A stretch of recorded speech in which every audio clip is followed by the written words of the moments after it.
In Linked Histories, Postcolonial Studies in a Globalized World, McCallum and Faith provide insight into the potential landscape of a globalized postcolonial studies field. Although postcolonial and globalization studies intersect, there is a limited exploration of these intersections. Globalization's focus on cultural materialism and capital's constitutive forces across borders doesn't neatly align with post-colonialism's emphasis on decolonization, subaltern historiography, and the persistence of historical perspectives.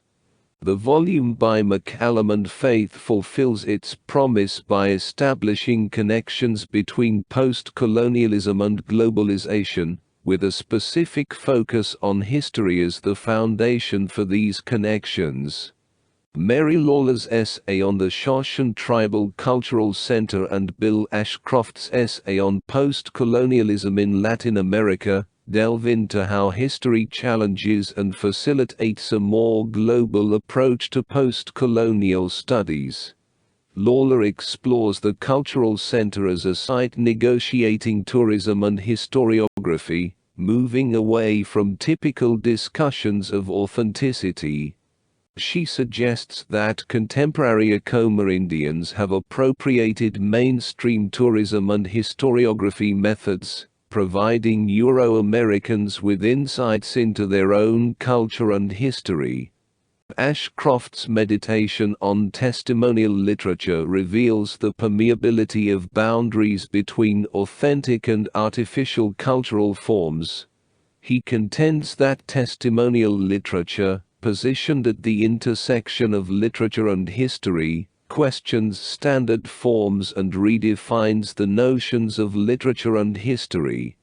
Both essays extend post-colonial inquiries beyond the geographical confines of Anglophone North American post-colonialism, emphasizing the centrality of history and its material transmission.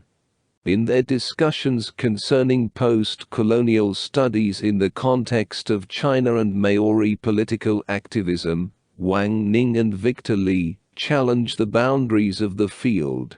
Victor Lee, exploring the works of Rigoberta Menchú, Edouard Glissant and Chinua Achebe, critiques Simon During's suggestion that Maori political activists do not require post-colonialism, contending that post-colonialism might infiltrate the Maori lexicon as alone would, adapting to local needs, while retaining its metropolitan origin. Lee reaffirms the heterogeneous nature of resistance, countering attempts to homogenize post-colonial theory in the Chinese Academy. In a two-part essay, Victor Lee evaluates the reception of major post-colonial scholars like Edward Said, Gayatri Spivak, and Homi Bhabha in Chinese academic circles. He opposes the push within the Chinese Academy to decolonize Chinese culture and literary discourse, cautioning against valorizing a pure Chinese language and literature divorced from European influences. Ray Chou's contribution underscores the potential presence of fascism beneath idealistic pursuits. Exploring the globalizing aspect of post-colonial studies from the standpoint of migrancy and dislocation, the essays by Revathi Krishnaswamy and Vijay Mishra emphasize the need for attention to class and gender, challenging the prevailing mythology of migrancy.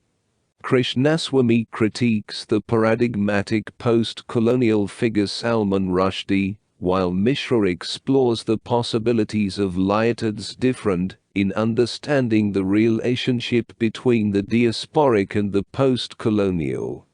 Essays by Rob Cover, Monica Fludenik, and Kalpana Shishadri Cooks further contribute to the globalization of post-colonial studies. They examine the intersection of queer identities and class, delve into the psychological legacies of post-colonialism, and scrutinize the workings of the margins within post-colonial studies.